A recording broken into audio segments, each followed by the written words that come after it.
আগের ব্লগে আমি দেখিয়েছিলাম একটা সুন্দর সানসেটের সময় আমরা পোর্ট ব্লেয়ার ফিরে এলাম রস আইল্যান্ড আর নর্থ বে ট্যুরের পর। পরের দিন খুব ভোরবেলায় বেরোনোর কথা ছিল।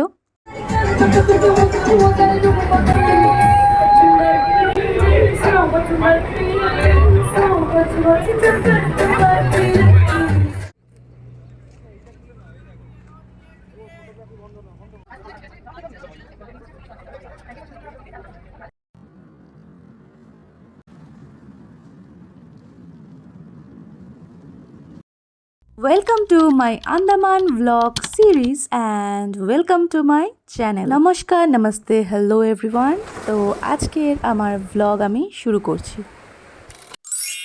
আন্দামানে আজকে আমাদের 3 নম্বর দিন আর ভোর 5টার সময় আমাদের হোটেল থেকে বেরিয়ে পড়তে হয়েছিল। আগের রাতে সব প্যাকিং করে রেখেছিলাম, সকালে উঠে সোজা ফ্রেশ অ্যান্ড রেডি হয়ে বেরিয়ে পড়লাম। আন্দামানে এই 3 নম্বর দিনে আজকে আমরা যাচ্ছি হ্যাভলক আইল্যান্ড। জেটি ঘাটের দিকে এগিয়ে যাওয়ার সময় রাস্তায় জানলার বাইরে দিয়ে দেখলাম সকাল তখন সবে হচ্ছে।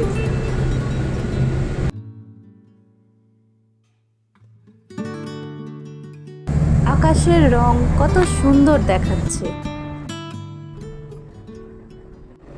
পোর্ট ব্লেয়ারের হাড্ডু জেটি থেকে আমাদের শিপ ছাড়ার কথা। পোর্ট ব্লেয়ার টু হ্যাভলক আমরা যে শিপটায় গেলাম তার নাম ছিল গ্রিন ওশান 1। ঘড়িতে তখন সময় সকাল 5:20। জেটি ঘাটে ঢুকতে না ঢুকতেই দেখলাম প্যাসেঞ্জারদের লম্বা লাইন, মানে সবাই প্রায় রাতে না ঘুমিয়ে প্যাকিং করে হ্যাভলক আইল্যান্ডের জন্য রেডি। সমস্ত আইডেন্টিটি প্রুফ নিয়ে যেতে হয়েছিল, কারণ এই জাহাজের বন্দরে একদমই এয়ারপোর্টের মতো লাগেজ আইডেন্টিটি সমস্ত চেকিং হয়। এই গ্রিন ওশান 1-এর বন্দর ছেড়ে দেওয়ার সময় ছিল 6:30। আমাদের সাথে যা লাগেজ ছিল সব দিয়ে আমরা ঢুকে পড়লাম জাহাজে। তো এই জাহাজে 3টে ফ্লোর রয়েছে, royal, premium and economy class. Royal ক্লাসে ওপেন ডেকের ব্যবস্থা আছে, প্রিমিয়াম ক্লাসে রয়েছে ব্যালকনি, আর ইকোনমি ক্লাস হচ্ছে পুরো এনক্লোজড কম্পার্টমেন্ট।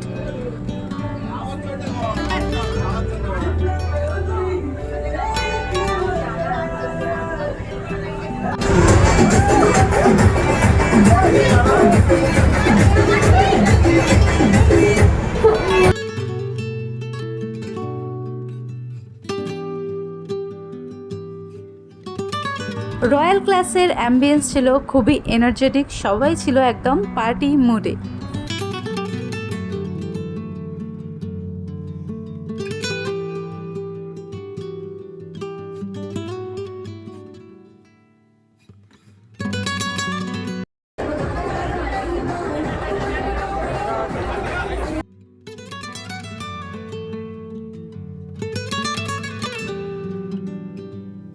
রয়্যাল ক্লাসের এই ওপেন ডেকে দাঁড়িয়ে সমুদ্রের দিকে তাকালেই গভীর নীল সমুদ্রের জল দেখে আমার সেই হয়েস্ট দ্য কালার্স ভয়ঙ্কর গানটা মনে পড়ে যাচ্ছিল বারবার। মানে আপনি জাস্ট দেখুন, জলটা দেখে আপনার এই একই ফিলিং হবে আমার মনে হচ্ছে।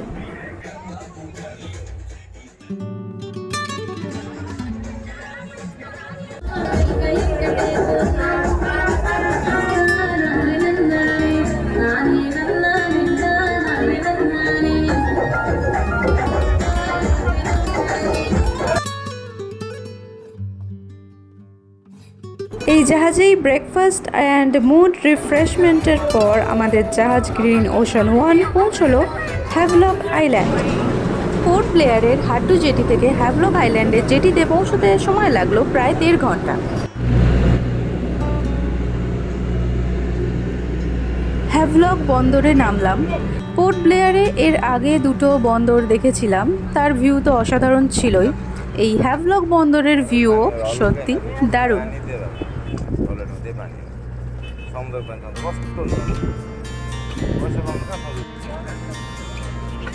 এই হ্যাভলক আইল্যান্ডে আমরা 2 দিনের জন্য যে রিসর্টে থাকবো সেখান থেকে গাড়ি পাঠানো হয়েছিল পিক আপ করার জন্য। সো গাড়িতে উঠে পড়লাম, উঠে আমরা রিসর্টের দিকে এগিয়ে চললাম। পোর্ট ব্লেয়ারে আমরা এই কদিন যেরকম পরিবেশ দেখে এলাম তার থেকে হ্যাভলক আইল্যান্ডের পরিবেশ একদমই আলাদা। পুরোটাই মনে হচ্ছিল একটা ট্রপিক্যাল আইল্যান্ড, একটা ভিলেজ কাইন্ড অফ পরিবেশ।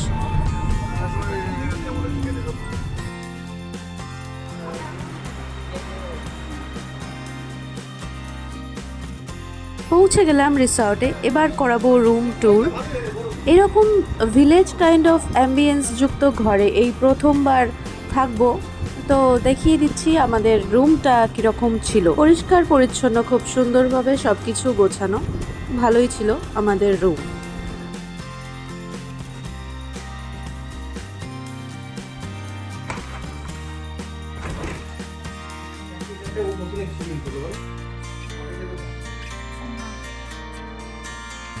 সেই ভোরবেলা থেকে এতক্ষণের জার্নির পর স্লিপলেস এক্সস্টেড ফেস নিয়ে আয়নার সামনে নিজেকে দেখলাম।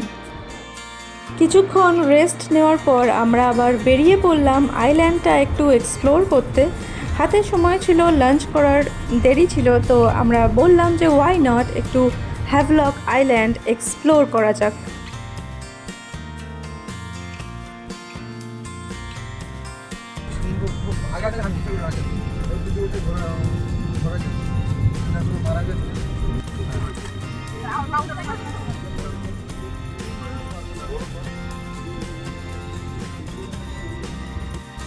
হ্যাভলক আইল্যান্ডের রাধানগর বিচে ডাবের জলের টেস্ট আমার মনে থাকবে।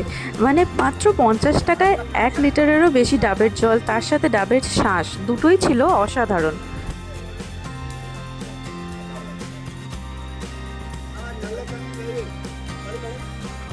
আমরা হ্যাভলক আইল্যান্ডে প্রথমে গেলাম Radhanagar beach.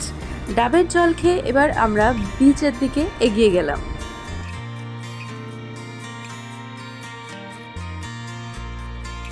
Pure white sand beach. বিচে ঢোকার আগে রয়েছে বিশাল বড় বড় গাছের জঙ্গল বলবো নাকি ছাওয়া বলবো, আর বিচের আগে রয়েছে এরকম শেড, সেখানে আপনি রেস্ট করতে পারেন, রিল্যাক্স করতে পারেন, বিচ ভাইবস এনজয় করতে পারেন। বিচের পাশে রয়েছে পাহাড়, সাদা বালির বিশাল এরিয়া জুড়ে রয়েছে এই রাধানগর বিচ।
আপনার আন্দামান ট্রিপ আর একটু বাজেট ফ্রেন্ডলি করতে চাইলে আপনি স্কুটি রেন্টে নিতে পারেন। যে কোনো আইল্যান্ড বা যে কোনো জায়গায় স্কুটি অ্যাভেলেবেল, তো এটা অনেকটাই পকেট ফ্রেন্ডলি ট্রান্সপোর্টেশন হবে।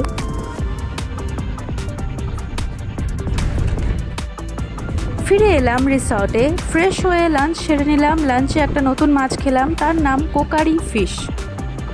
এরপর 1 ঘন্টা বা 1.5 ঘন্টা রেস্টের পর আমরা আবার বেরোলাম একটা অন্য বিচ এক্সপ্লোর করতে, যেটা আমাদের রিসর্টের কাছাকাছি ছিল। মানে বুঝতেই পারছেন, রাতে ঘুম নেই, ভোরের জাহাজে হ্যাভলক আইল্যান্ড এলাম। এরপর আমরা আইল্যান্ডটা এক্সপ্লোর করতেই ব্যস্ত। তো রিসর্টের এরিয়াটা আমি আপনাদের একটু দেখিয়ে দিই। রিসর্টটা পুরো ওপেন, মানে কোনো বাউন্ডারি নেই, পাশেই রয়েছে পাহাড়।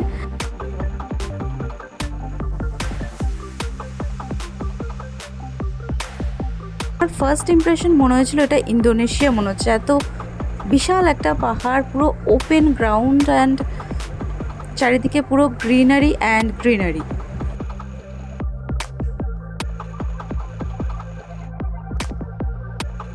আমরা এখন যাচ্ছি কালাপাত্থার বিচ দেখতে।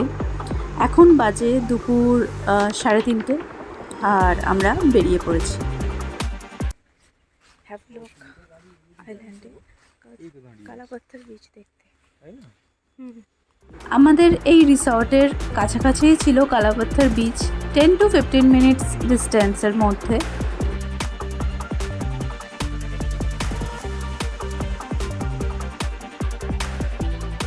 কালাপাত্থার বিচের অ্যাট্রাকশন বলতে গেলে এই একদিকে সমুদ্র আর অন্যদিকে জঙ্গল, এটা একটা অদ্ভুত সুন্দর রাস্তাটা। আর এই বিচটার নাম কালাপাত্থার হয়েছে, বলা হয় বিচে যে কালো পাথর, বড় বড় পাথর রয়েছে সেইগুলোর জন্য। তবে এই ভিউটা কিন্তু অসম্ভব সুন্দর ছিল।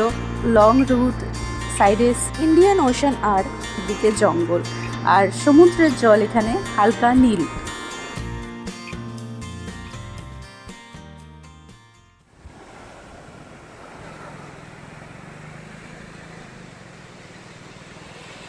Fine white sand beach with turquoise colored sea in front of you.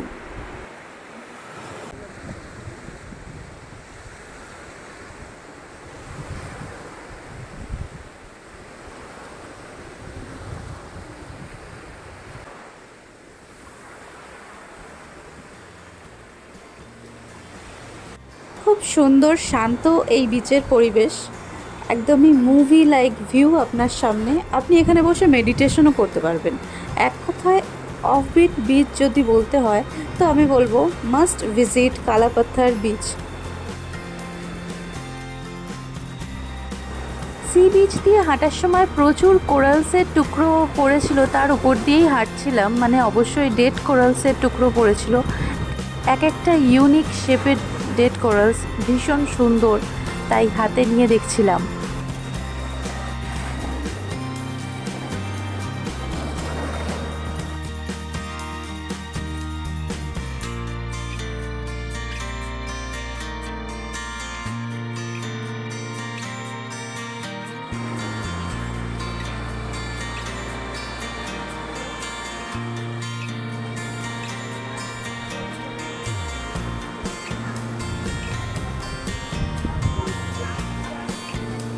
Kalapatthar beach ঘুরে ফেরার সময়, মানে রিসর্টে ফেরার সময় আমরা আরেকটা বিচে ঘুরতে গিয়েছিলাম, তার নাম গোবিন্দ নগর বিচ। সেটা আমাদের রিসর্টের একদম কাছাকাছিই ছিল।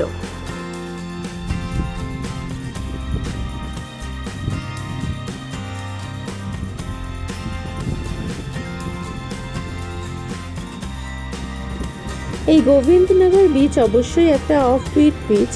এই বিচের সৌন্দর্য বলতে চারিদিকে পাম ট্রিজ রয়েছে, আর এই বিচের কাছে রয়েছে কোরালস। এই যেগুলো আপনি দেখতে পাচ্ছেন এগুলো ডেড কোরালস জমে জমে পাথরে পরিণত হয়েছে।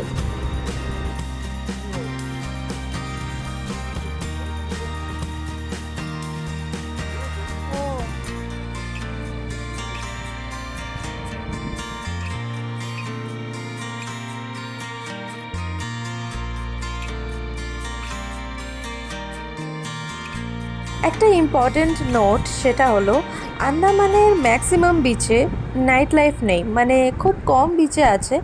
আমি যে যে বিচে ঘুরেছি আন্দামানে এখনও পর্যন্ত কোনো বিচেই সন্ধ্যা 6টা 6:30টার পর আর যাওয়া যায় না, আর এটা বিশেষত ট্যুরিস্টদের সেফটির জন্য। আমাদের সারাদিনের হ্যাভলক আইল্যান্ড এক্সপ্লোর করার পর আমরা ফাইনালি রিসর্টে ফিরলাম।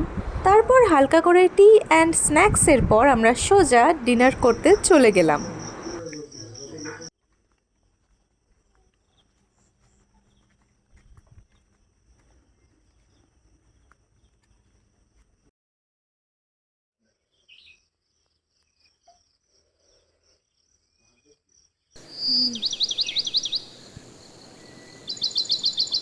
ভোর 5টা কি 5:30টার দিকে ঘুম থেকে উঠে পড়লাম, কারণ যে কোনো বিচ এরিয়াতে বেড়াতে গেলেই আমাদের সকালের প্রথম কাজ থাকে ফ্রেশ হয়ে সমুদ্র সৈকতে গিয়ে সূর্যোদয় উপভোগ করা।